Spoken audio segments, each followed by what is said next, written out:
Audio Jungle.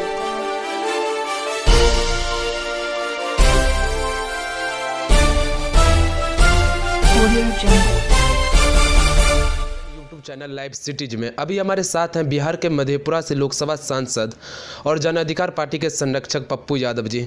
Pappu ji, आज मोदी सरकार के कैबिनेट में एक फैसला लिया गया है, जो सूत्रों से खबर आ रही है सामने कि सवर्ण समाज को 10% आरक्षण दिया जाएगा। क्या ये सच में हो पाएगा? क्योंकि ये लागू करने के लिए पहले तो संविधान को संशोधन करना पड़ेगा। देखिए, मैं हमेशा एक बातों पर कायम रहा हूँ, कहता रहा हूँ कि ये जो आरक्षण, क्यों आरक्षण के पीछे कारण क्या है?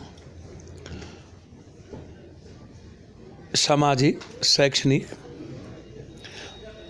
आधार रहा है आरक्षण का, क्योंकि आरक्षण को आर्थिक आधार पहले नहीं था।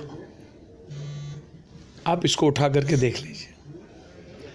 लेकिन अब चूंकि इकोनॉमी एक महत्वपूर्ण विषय है, इसलिए आर्थिक आधार को उसमें जोड़ा गया। आप आधार मनाइए, किसी भी परिस्थिति में आरक्षण का आधार ही इकोनॉमी होनी चाहिए और एजुकेशन होना चाहिए। मैं इसके पहल को सही मानता हूं कि आरक्षण का आधार क्या होगा। उसमें शैक्षणिक आवश्यक है, आर्थिक अब। लेकिन एक बात मुझे समझ में नहीं आती है कि ये जो 142 करोड़ की जो जनसंख्या इस कंट्री में आज हम क्रॉस कर रहे हैं, यह दुनिया को समझना होगा ना कि इस जनसंख्या में कौन कौन सी जाति कितनी है। आखिर उसकी जनगणना आज तक क्यों नहीं हो रही है? जब सब कुछ हो चुका है, आप जनसंख्या को एक बड़ा आधार मानेंगे ना? जनसंख्या को आप ओपन कीजिए और उसके बाद आप शैक्षणिक और आर्थिक आधार को लाइए। ऊंची जाति ही नहीं, ऊंची जाति के साथ साथ माइनॉरिटीज़ हैं या अन्य कोई जाति यदि आरक्षण जैसी चीज़ों से दूर है, तो उन्हें भी आप आर्थिक आधार में लाइए, ताकि यह लाभ उस समाज को भी मिले जो आज कंप्लीट रूप से आर्थिक रूप से विपन्न है, कमज़ोर है। तो क्या आप सरकार के इस फैसलों का स्वागत करते हैं? इन्हें स्वागत का क्या मतलब? हमने हर एजेंडा ही पॉलिटिकल हो जाता है।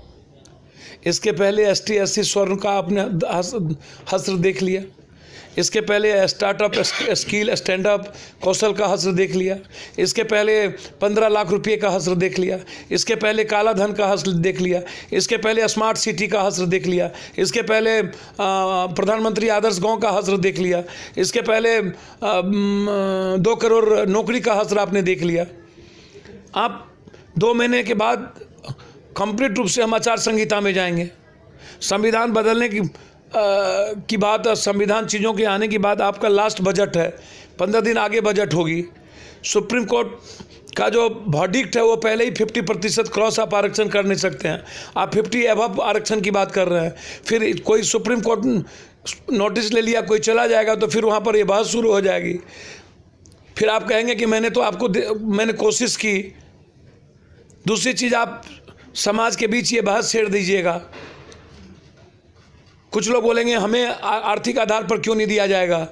फिर ST SC OBC बोलेंगे कि आप हमारे में से कैटल कैसे कर सकते हैं।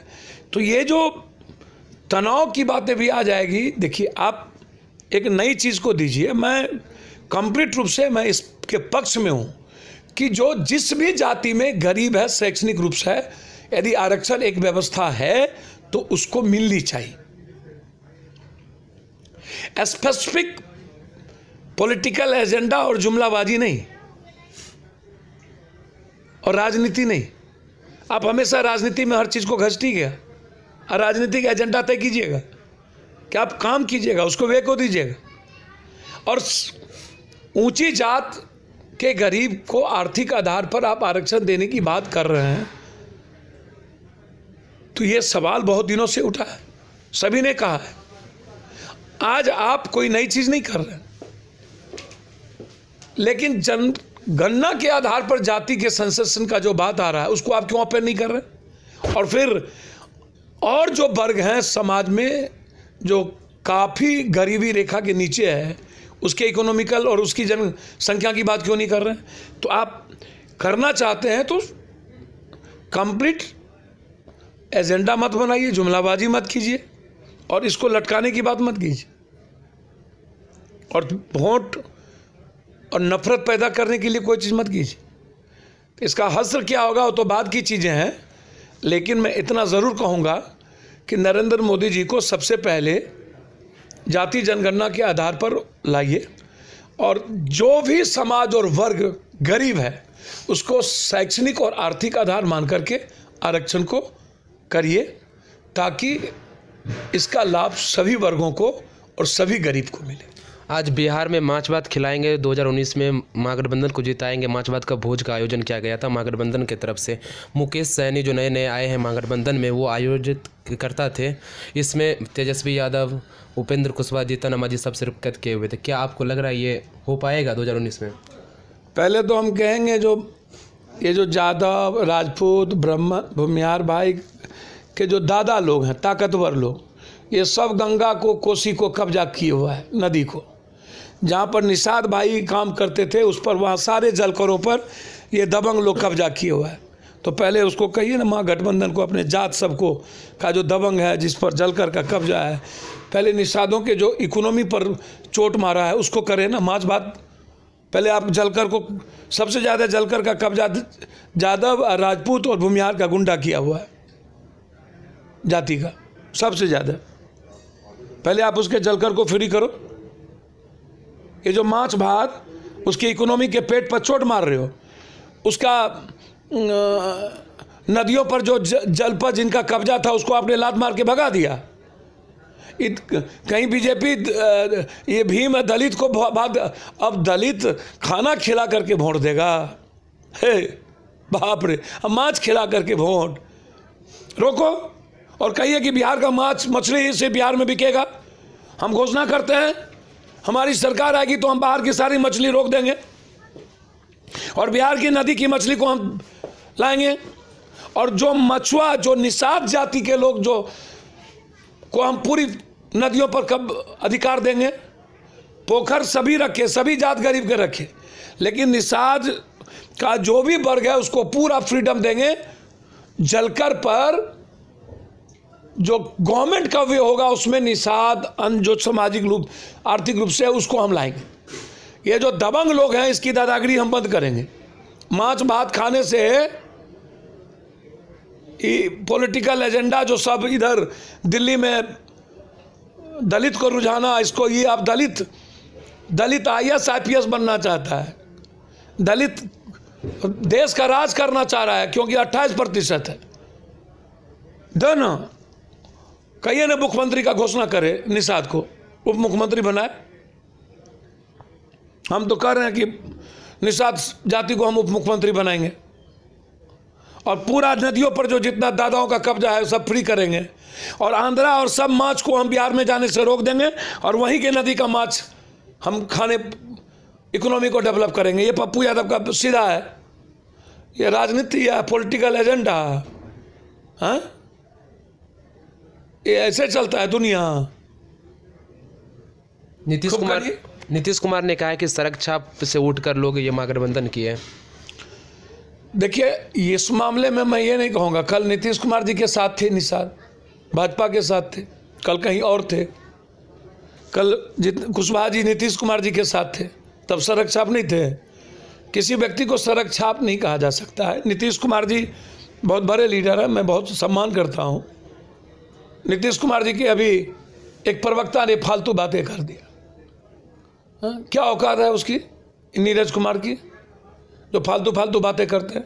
उनके घर में बहन बेटी नहीं है क्या? मिश्रा जी के बारे में कुछ बोल दिया, किसी के बारे में कुछ बोल देना, राजनीति, इसको रोकना चाहिए नीतीश कुमार जी को। ऐसे लोगों नफरत और जहर पैदा करते हैं, ये ठीक नहीं है। इस तरीके से ऐसे लोगों को राजनीति में लाने की आवश्यकता नहीं है। और नीतीश कुमार जी बड़े लोग हैं, ठीक है, जो वे है उसके बारे में कहा जा सकता है, लेकिन किसी व्यक्ति विशेष के बारे में मुझे लगता है कि इस देश की बड़ी विडंबना है भाई, बड़ा विचित्र है।